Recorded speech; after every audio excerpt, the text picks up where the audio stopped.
Et bonjour à toutes et bonjour à tous, on se retrouve pour une nouvelle vidéo et la suite de cette lecture donc du concept de l'entreprise Vertical.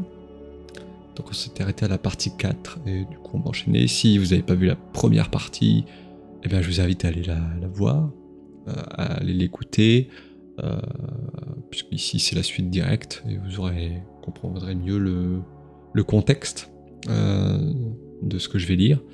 Et puis j'en profite tant que j'y suis, si vous appréciez ce genre de vidéo, n'hésitez pas à laisser un petit commentaire, un petit pouce bleu, à vous abonner à la chaîne si c'est pas déjà fait.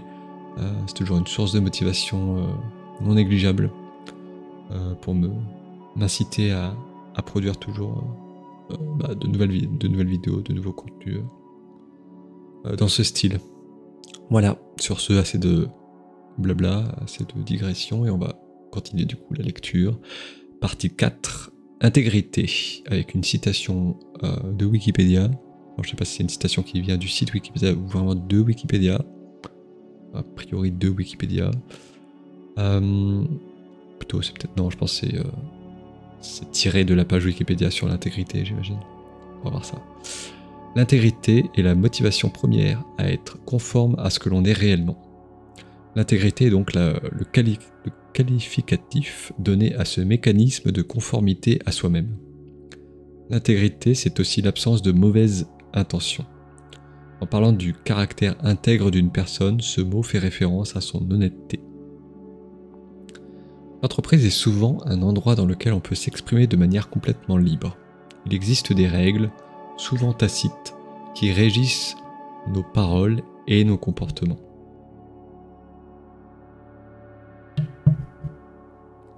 Il faut souvent masquer une partie de ses convictions, de ses pensées, de ses ambitions. La peur du licenciement ou l'envie d'une promotion force les gens à se comporter comme le veulent leurs supérieurs et non comme eux le souhaitent. Chez Vertical, chacun est libre d'être lui-même dans son travail. Chacun peut parler de ses ressentis, de ses doutes ou de ses ambitions. Les relations entre collègues sont des relations d'adulte à adulte où la discussion et l'écoute priment sur les jeux de pouvoir. L'intégrité est un des piliers de notre société.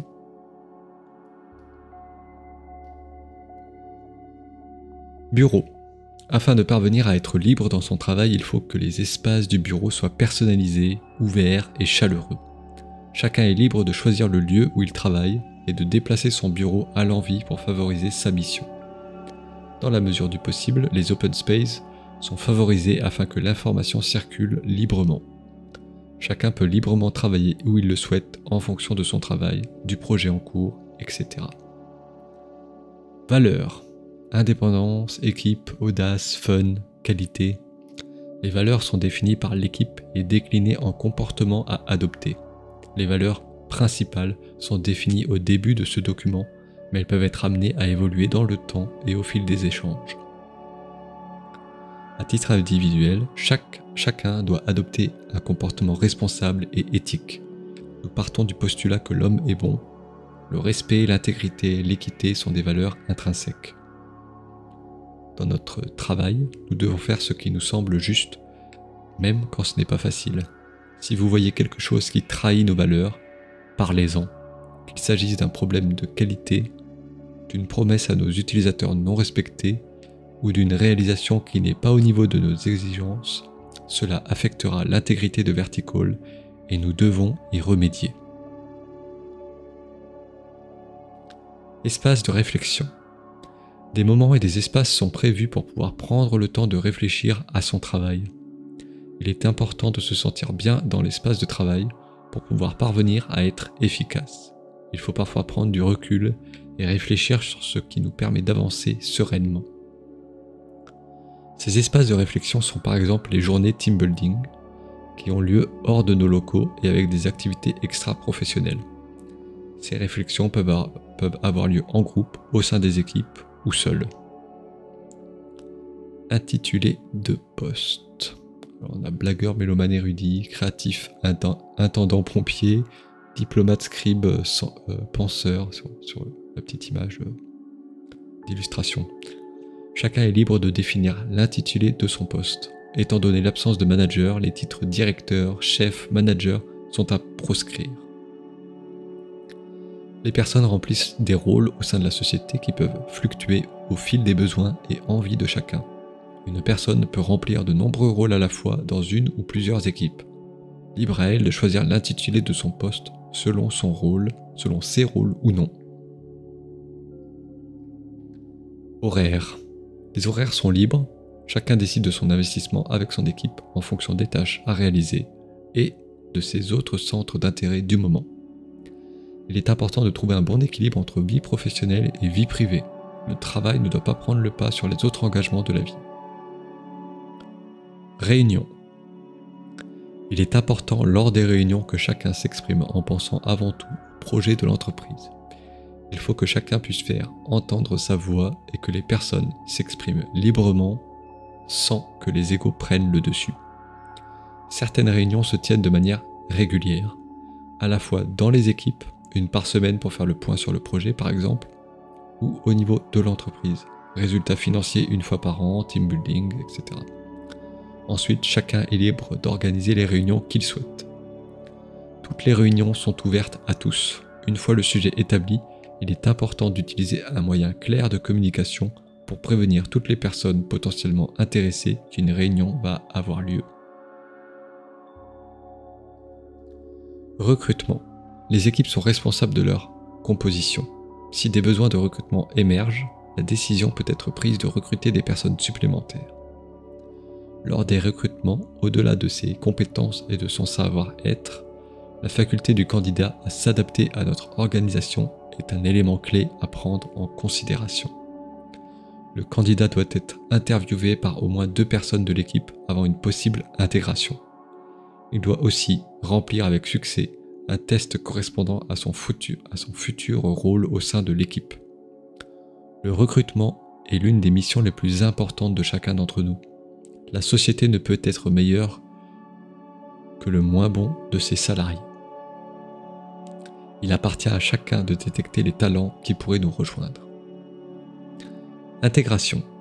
La structure de l'entreprise étant particulière, il est très important que les nouveaux puissent être formés sur nos méthodes, particulièrement sur les méthodes de prise de décision, d'écoute et de résolution de conflits. Il est également important que les nouveaux puissent passer du temps avec chacun des collaborateurs pour comprendre les rôles et implications des autres membres de son équipe. Que ce soit pour les nouvelles recrues ou des stagiaires, une phase d'intégration sera mise en place. Elle pourra prendre la forme d'un tutorat par exemple. Le processus d'intégration inclut de nombreuses formations sur les 3 piliers de la société. Ce processus est clairement défini dans le Welcome Guide de Vertical. Formation. Tous les salariés reçoivent une formation de base sur le fonctionnement de l'entreprise quand ils nous rejoignent. Celle-ci est faite pour apprendre les principales règles de fonctionnement de Vertical. Ensuite, chaque personne est libre et responsable de ses formations. Un budget est alloué que chacun peut dépenser librement pour se former. Les formations peuvent être techniques ou humaines. Il est indispensable que les personnes expérimentées au sein de l'entreprise organisent des moments de transfert de connaissances aux autres salariés ayant des rôles similaires. Ces moments de formation sont organisés entre les équipes. Il peut s'agir de formation technique ou de post-mortem. Il peut aussi s'agir de formation sur des sujets connexes à notre métier. Écoute. Il est important de prendre en compte les humeurs de chacun lorsque nous communiquons. Nous reconnaissons que tout le monde peut avoir des jours sans. Nous encourageons également les gens à montrer de la gratitude envers leurs pairs et à savoir aider à écouter ceux qui en ont besoin. Une organisation sans hiérarchie demande un haut niveau d'écoute et de partage de la part de chacun. Nous sommes dans un open space et il est donc nécessaire de ne pas créer un environnement de travail trop bruyant. Des outils sont à disposition pour discuter entre nous. Des salles, des couloirs, des tables hautes sont à disposition pour échanger entre plusieurs personnes sans déranger les autres membres de l'équipe. Partie 5. Vision. Nous avons cette idée au sujet des affaires. Tout ce que nous faisons a pour but de nous aider à faire plus d'argent, à être plus productif, etc. Et cela n'est pas ma vision de l'entreprise. Mon point de vue, c'est que l'entreprise est une communauté qui existe pour combler un besoin humain et concrétiser nos vies. Tammy Simon. Si personne ne dirige la société, comment peut-on savoir quelle décision prendre? Vers quelle direction aller?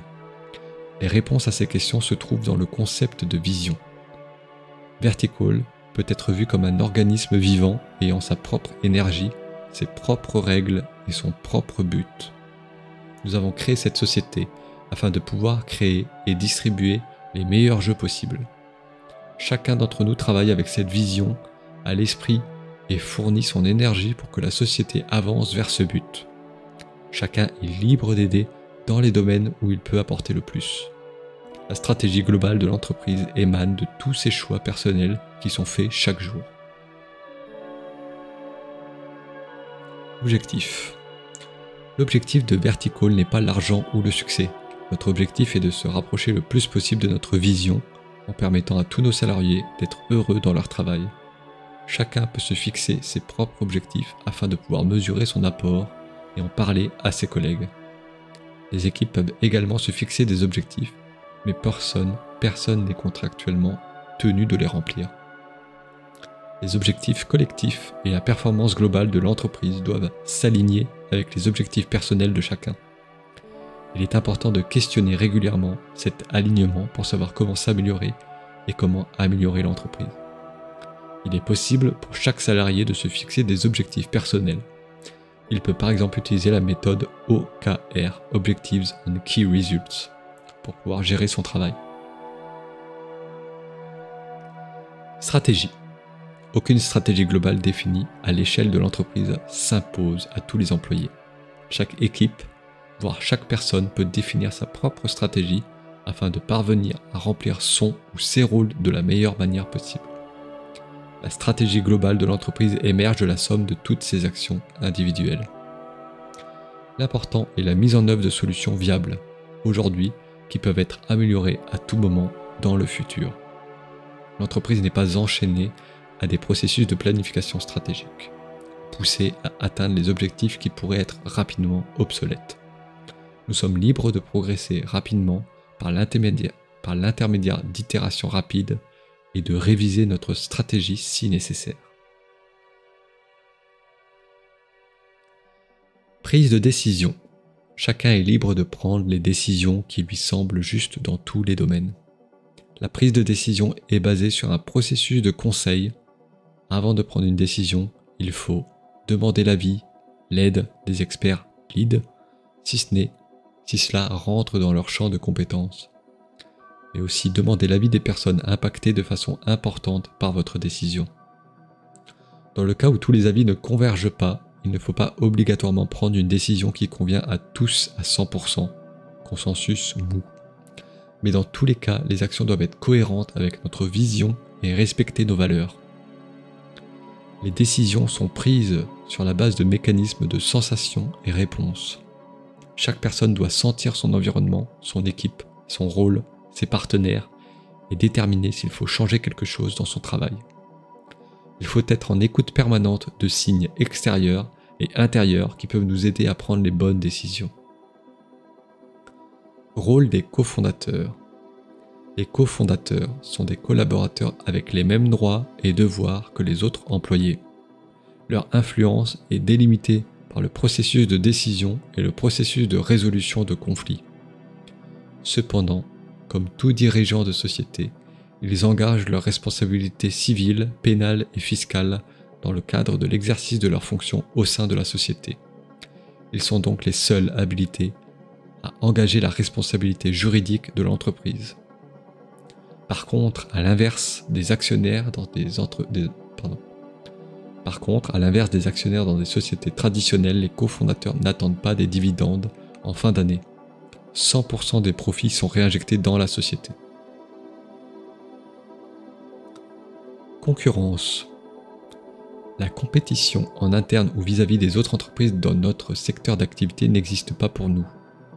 Cela est d'autant plus vrai dans notre domaine, le jeu vidéo, où chaque jeu est unique, Chaque expérience est différente. Nos collègues, nos clients, nos partenaires, nos prestataires et même les autres studios de jeux sont nos alliés. Tous ceux qui œuvrent pour tirer notre industrie vers le haut sont des alliés. S'ils partagent nos valeurs et nos objectifs, alors il faut les aider. La croissance. La croissance ne doit être recherchée que si elle permet de mieux remplir nos objectifs. L'entreprise sera en croissance si nous parvenons à trouver comment remplir notre vision. Nous n'avons pas de compte à rendre sur l'évolution de la société, ce qui nous permet donc de nous concentrer sur nos projets et pas uniquement sur les chiffres ou résultats de l'entreprise. Comme pour la croissance, les profits sont une résultante de notre capacité à réaliser correctement notre but. Les profits réalisés par l'entreprise doivent profiter à tous. Ils ne doivent jamais se faire au détriment des salariés. Marketing. Le positionnement et les produits de Vertical sont guidés par notre profonde conviction et non par le marketing. Nous réalisons les produits qui nous paraissent les meilleurs et nous les proposons à nos clients. Ce principe n'empêche en rien d'avoir recours à des données de marché pour prendre nos décisions si cela nous paraît être utile. Nous respectons la valeur du marketing comme une source d'information parmi d'autres. Planning. Nous partons du principe qu'il est impossible de prédire le futur, encore moins quand on réalise un jeu vidéo. Les plannings sont donc établis si besoin au fil de l'eau en prenant en compte l'ensemble des signes que ressente l'équipe. De la même façon, les budgets ne sont pas figés à l'avance, sauf en cas d'extrême nécessité. L'objectif est d'itérer rapidement sur les projets pour détecter le plus rapidement possible les problèmes et pouvoir les corriger sans avoir de contraintes de deadline. Les équipes se fixent donc elles-mêmes leur deadline. Partenaires. Si nous choisissons de nous associer ou de travailler avec d'autres entreprises, elles doivent partager la même vision que Vertical. Ces partenaires doivent pouvoir permettre de nous aider à nous rapprocher de notre vision. Nous avons besoin de collaborer avec des partenaires sur de nombreux domaines et nous essayons d'encourager ces partenaires à suivre notre volonté d'atteindre une qualité maximale sur nos productions. Chacun est libre de choisir les prestataires avec lesquels il souhaite travailler dans la limite du respect des règles de décision de l'entreprise. Transparence. Une grande transparence est nécessaire au sein de l'entreprise. Avant tout, pour qu'un membre de l'équipe puisse décider, choisir et prendre des initiatives, il est nécessaire qu'il possède toutes les informations nécessaires. D'autre part, la transparence est également indispensable pour instaurer la confiance et garantir l'honnêteté de tous. Concrètement, l'ensemble des documents de la société seront consultables et partagés. Projets, revenus, résultats, salaires, emploi du temps, etc. Cette transparence en interne ne signifie pas que tout soit public. Certaines informations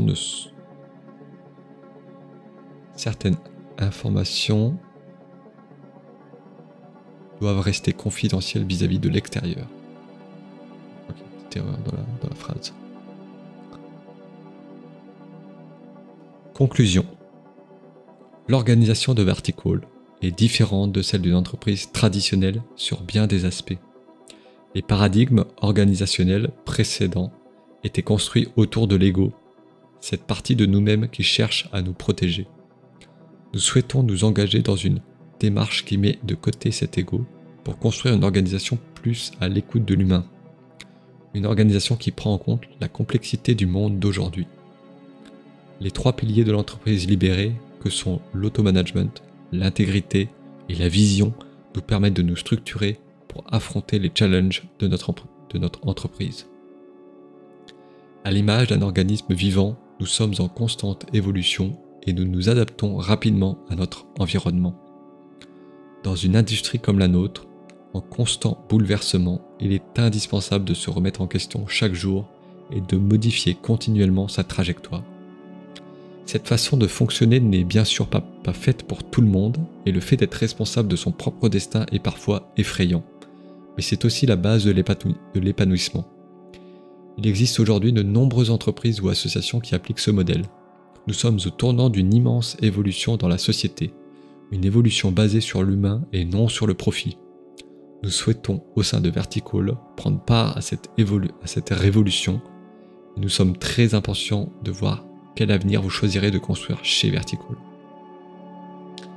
Je pense que le futur, donc ça, ce document qui a été rédigé en 2017-2018, le futur donne raison pour le moment en tout cas, parce qu'on a il y a une crise au niveau des sociétés qui ont de plus en plus de mal à recruter des employés ou des gens qui préfèrent quitter leur poste parce qu'ils n'arrivent pas à s'épanouir, etc. Donc l'épanouissement du salarié est de plus en plus au centre de la problématique de l'entreprise et des objectifs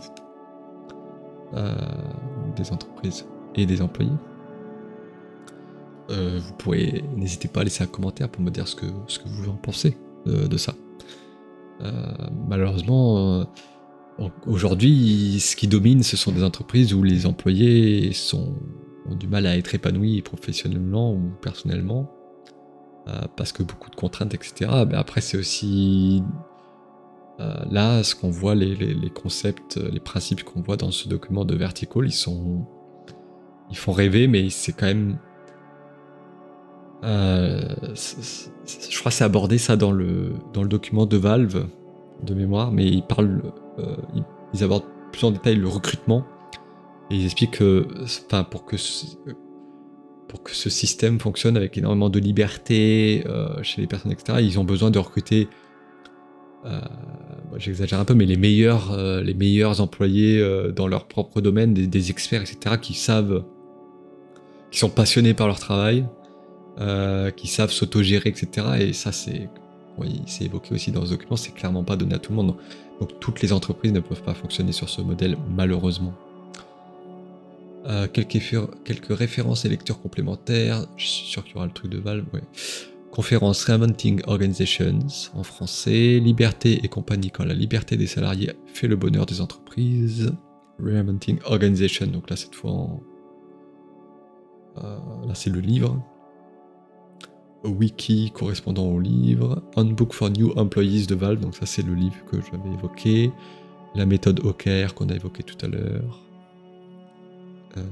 Objectives, Key Results, si je me souviens bien. Et voilà, je crois que c'est fini. Ouais. Eh bien écoutez, j'espère que cette lecture en 2 parties vous aura plu. Voilà, donc je l'ai déjà dit, n'hésitez pas à laisser un petit commentaire pour me dire ce que vous en avez pensé. De ces principes voilà, qui sont quand même bien sympathiques. Et puis voilà, sur ce, je vous souhaite une bonne journée, ou peut-être une bonne soirée, ou encore, qui sait, une bonne nuit. Et je vous souhaite de vous revoir très bientôt pour de nouvelles vidéos. À très bientôt, bye bye, portez-vous bien surtout.